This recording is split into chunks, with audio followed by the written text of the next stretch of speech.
سے وہ ایمان جس کو اللہ ایمان مانتا ہے، وہ ایمان ہے توحید، رسالت، ختم نبوت، جو بھی اسلام کے ضروری عقائد ہیں۔ اللہ فرماتے ہیں وہ لوگ کامیاب ہو گئے جو مومن ہیں، الذین ہم فی صلاتہم خاشعون، جن کا عقیدہ بھی درست ہو اور اعمال میں کیا ہو، اپنی نمازوں میں خشوع پیدا کرتے ہوں، وہ اپنی نمازوں کے اندر خشوع پیدا کرتے ہوں، دل لگا کے دھیان سے نماز پڑھتے ہوں۔ کامیاب لوگوں کی قرآن ہمیشہ پہلی علامت جو بیان کرتا ہے نا، وہ یہی ہے کہ عقائد درست اور نماز، عقائد درست اور نماز۔ کوئی بھی غیر مسلم جب مسلمان ہوگا نا، اپنے سب سے پہلا حکم جو اس کو اسلام کا بتانا ہے، توحید کے بعد اب نماز پڑھو گے۔ یہاں تک علماء نے لکھا ہے کہ آج آپ کے ہاتھ پہ کوئی غیر مسلم مسلمان ہوا، ابھی مسلمان ہوا، اور نماز کا ٹائم میں کچھ وقت باقی ہے، اتنا باقی ہے کہ وضو کر کے تکبیر تحریمہ کہہ سکتا ہے وہ، تو اس پہ نماز فرض ہو جائے گی۔ وہ یہ نہیں کہہ سکتا ابھی تو میں نیا مسلمان ہوں، ابھی تو میں نماز سیکھوں گا، نہیں بھائی، جیسے تیسے ہو، جتنی آتی ہے اتنی شروع کر دے بس، وہ پھر سیکھتا رہے آرام سے، اس کی نماز اللہ قبول کر لے گا۔ لیکن اتنا ٹائم اگر غیر مسلم کے پاس ہے نا، کہ جیسے فرض کریں کہ مغرب کا ٹائم ختم ہو رہا ہو 7:30 پہ، اور غیر مسلم اسلام ہوا، اسلام اس نے قبول کیا 7:27 پہ، تو 27 منٹ کے بعد 3 منٹ باقی ہیں جس میں وہ وضو کر کے تکبیر تحریمہ کہہ سکتا ہے، اللہ اکبر کہہ سکتا ہے، تو اس پہ نماز فرض ہو جائے گی۔ اسی طرح جو خواتین حیض اور نفاس کی حالت میں ہوتی ہیں، ان کا مینسز بند ہوئے اور بند ہونے کے بعد اتنا ٹائم ہے کہ وہ غسل کر کے صرف تکبیر کہہ سکتی ہیں، تو ان پہ بھی وہ وقت کی نماز فرض ہو جاتی ہے۔ اگر نہیں پڑھیں گی تو ان کو قضا کرنی پڑے گی۔ تو نماز کا بہت اہم مسئلہ ہے۔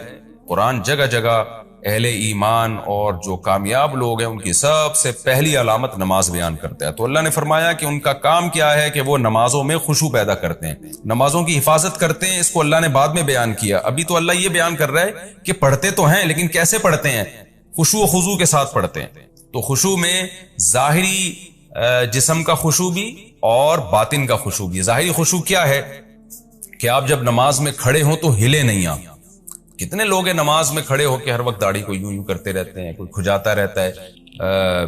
بعض لوگ سعودی عرب جاتے ہیں، وہاں عربوں کو دیکھتے ہیں تو وہ کوئی ہل رہے ہوتے ہیں تو کہتے ہیں تو مکہ میں یہ اتنا ہل رہے ہیں نماز میں، تو شاید یہی سنت طریقہ ہوگا۔ غلط ہے بھائی، وہاں کے علماء بھی اس عمل سے منع کرتے ہیں۔ تو ایسا نہیں ہے کہ کسی عربی کو آپ نے کوئی بھی دیکھ لیا تو وہی اسلام بن گیا۔ وہ نمازوں میں آپ کو خشوع پیدا کرنے کی ضرورت ہے، اور خشوع میں ظاہری خشوع بھی باطنی خشوع بھی۔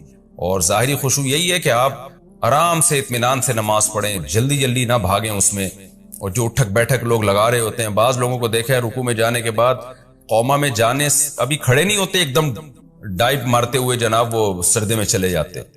میں نے گاؤں میں نماز پڑھائی، میں رکوع میں گیا تو لوگ بھی رکوع میں گئے، پیچھے گاؤں کے لوگ۔ میں جب سمیع اللہ لمن حمیدہ کہہ کے کھڑا ہوا ہوں تو ابھی میں صحیح طرح کھڑا ہوا نہیں کہ میں نے پبلک کو دیکھا وہ آدھی سے زیادہ جو مقتدی تھے نا وہ سجدے میں پہنچ چکے ہیں، اور جب سر ان کا زمین کے قریب گیا نا تو ان کو خیال ہوا امام صاحب تو پہنچے نہیں ہیں، تو مجھے یوں منہ کر کے دیکھ رہے ہیں کہ یہ امام وہیں کھڑا ہوا ہے اور ہم تو سجدے میں پہنچ چکے ہیں، تو پھر وہیں رک گئے وہ۔ یہ بھی ان کی بڑی مہربانی تھی کہ انہوں نے وہاں اسٹاپ کر لیا۔ تو اتنی اسپیڈ کے ساتھ نماز پڑھنا، دھیان نہ لگانا، یہ بہت بری حرکت ہے۔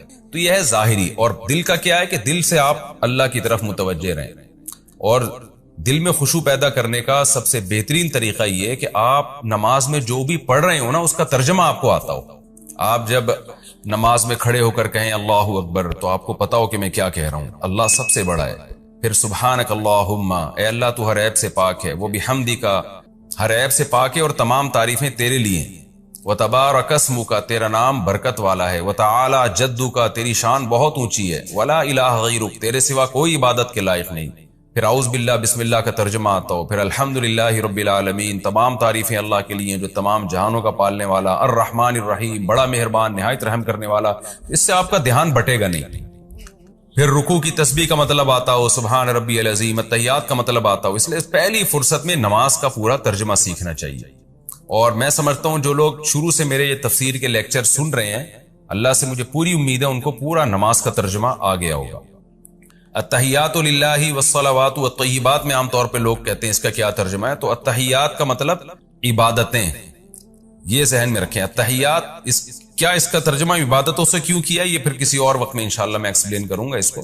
التحیات للہ، قولی عبادتیں، تحیہ کا مطلب قولی، یعنی زبان سے جو ہم حمد و ثنا کرتے ہیں وہ بھی اللہ کے لیے، والصلوات، اسی طرح جو بدنی عبادتیں ہیں، نماز پڑھنا، حج کرنا، وہ بھی اللہ کے لیے، والطیبات، اور مالی عبادتیں یعنی صدقہ خیرات، وہ بھی اللہ کے لیے۔ تو یہ لفظ یاد کر لیں، تحیات للہ والصلوات والطیبات، السلام علیک ایھا النبی، آگے پھر وہ آسان ترجمہ ہے اس کا۔ تو تفسیر کے لیکچر جو لوگ غور سے سن رہے ہیں تو مجھے امید ہے انشاءاللہ تراویح میں بھی ان کو بہت حد تک قرآن سمجھ میں آنا شروع ہو جائے گا، تراویح کی نماز میں بھی ان کا دل لگے گا، تہجد کی نماز میں بھی۔ تو اس کا بھی بڑا دخل ہے کہ آپ کو نماز کا مفہوم اگر آتا ہو، تو جن لوگوں کا نماز کا مفہوم نہیں آتا وہ یاد کریں، نماز ترجمے سے سیکھیں، اور جب تک ترجمہ نہیں آتا تو یہ تصور کر کے کھڑے ہوا کریں بھئی ہم اللہ کے سامنے عبادت کے لیے کھڑے ہوئے، تو اپنا دھیان وہاں لگائیں۔ لیکن ایک بات خوب سمجھ لیں، یہ پوری امت کے علماء کا اس پر اجماع ہے کہ نماز میں دھیان لگانے کی کوشش کرنا فرض ہے، دھیان کا لگنا فرض نہیں ہے۔ آپ نے پوری کوشش کر لی پھر بھی دماغ نہیں لگ رہا نماز میں، تو اس سے ٹینشن نہیں لینی ہے، پریشان نہیں ہونا ہے کہ جو آپ جتنا آپ کر سکتے تھے آپ نے کر لیا، اس سے زیادہ کہ آپ شریعت میں مکلف نہیں ہیں۔ تو ایسا نہ ہو کہ پریشان ہونا شروع ہو جائے، ابھی دل تو لگ نہیں رہا۔ ظاہر انسان 20 کاموں کے بعد جب نماز میں آ کے کھڑا ہوتا ہے تو اس کا دھیان بٹ رہا ہوتا ہے، اور علماء نے یہ بھی بیان کیا ہے کہ نماز سے پہلے جو اللہ نے سنتیں رکھی ہیں نا، فرض نماز سے پہلے، اس میں ایک بڑی حکمت یہی ہے کہ سنتوں کی وجہ سے آپ کا دھیان جو ادھر ادھر گیا ہوا ہے نا، وہ بٹ کے سنتوں میں نماز کی طرف کچھ آ جائے گا، اللہ کی طرف۔ پھر جب آپ فرض کریں گے تو مکمل دھیان آپ کو نصیب ہوگا۔ ڈائریکٹ آ کے فرض کی نیت باندھ لیں گے تو پتہ نہیں کیا کیا مسائل لے کے انسان آیا ہوا ہوتا ہے، اور وہ اسی طرح سے نماز میں نیت باندھ لیتا ہے، تو پھر دل نہیں لگتا اس کا نماز میں۔ تو اللہ نے اہل جنت کی پہلی علامت بیان کی کہ وہ نمازوں میں خشوع پیدا کرتے ہیں، پھر فرمایا والذین هم عن اللغو معرضون، یہ وہ لوگ ہیں جو لغویات سے اعراض کرتے ہیں، فضول باتوں سے بچتے ہیں۔ لغو کسے کہتے ہیں؟ لغو کا اصل ترجمہ ہے غیر مفید، وہ چیز جس کا کوئی فائدہ ہی نہیں ہے۔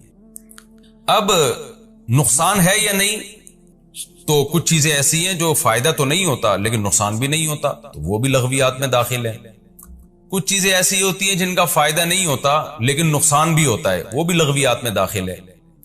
پھر کچھ چیزیں ایسی ہوتی ہیں جن کا فائدہ نہیں ہوتا لیکن نقصان ہوتا ہے، مگر ہوتا دنیاوی ہے، آخرت والا نقصان نہیں ہوتا، تو وہ بھی لغویات میں داخل ہے۔ اور کچھ چیزیں ایسی ہوتی ہیں کہ جو فائدے مند تو نہیں ہوتی لیکن ان کا نقصان آخرت میں ہوتا ہے، دنیا میں نہیں ہوتا، یہ بھی لغویات میں داخل ہے۔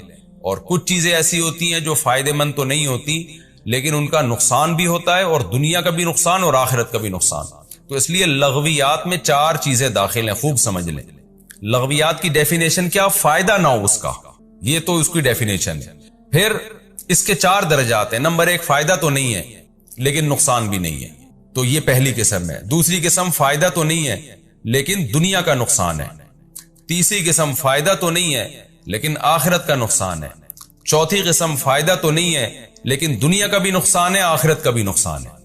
اب میں ان کی تھوڑی سی مثال سے بات سمجھا دیتا ہوں۔ پہلی قسم جس کا میں صرف فائدہ نہیں ہے لیکن نقصان بھی کوئی نہیں ہے، آپ بیٹھے ہوئے ہیں، لڈو کھیل رہے ہیں بیٹھ کے، آپ نا دوستوں کے ساتھ تاش کھیل رہے ہیں بیٹھ کے دوستوں کے ساتھ، جس میں جوا نہیں ہے، اس کا آپ کو کوئی فائدہ نہیں ہو رہا، کچھ بھی فائدہ نہیں ہو رہا، ٹائم ویسٹ ہو رہا ہے۔ لوگ کہہ سکتے ہیں نا بھی اس سے تو ہمیں ذہنی تفریح ملتی ہے، تو ذہنی تفریح ان کھیلوں سے نہیں ملتی، بھاگنے دوڑنے سے، جب آپ دوڑتے ہیں، چلتے ہیں، بھاگتے ہیں تو ایک ذہنی تفریح ملتی ہے۔ تاش واش یہ ٹائم ویسٹنگ ہے، تو کچھ نہ کچھ ذہنی تفریح تو دنیا کے ہر کام میں ہوتی ہے نا۔ ویسے بھی انسان کلاوازیاں کھا رہا ہو تو ذہنی تفریح تو ہوگی اس میں تھوڑی بہت، تو فائدہ سے مراد یہ کہ کوئی معتد بھی فائدہ ہو، اور فائدے کا مطلب یہ ہوتا ہے کہ ایسا یعنی مفید کام جس میں آپ کو کوئی صحت مل رہی ہو، یا یہ چیز بعد میں آپ کے ترقی کا ذریعہ بن سکتی ہو۔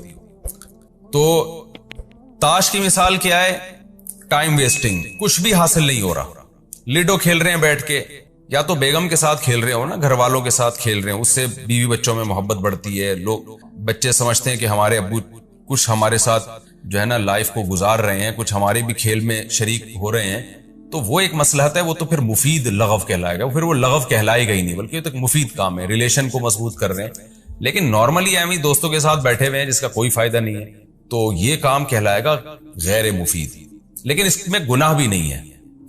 اگر آپ نماز ضائع نہیں کر رہے، اگر آپ کوئی یعنی شریعت کی کوئی لازم حکم ہے اس کو نہیں توڑ رہے، بیوی بچوں کے حقوق ادا کر رہے ہیں, مخلوق کے حقوق ادا کر رہے ہیں, تو پھر ویسے ہی ٹائم گزارنے کے لیے آپ بیٹھے ہوئے ہیں, تو یہ کام غیر مفید کہلائے گا, لغو کہلائے گا, مگر اس میں گناہ نہیں ہوگا آپ کو.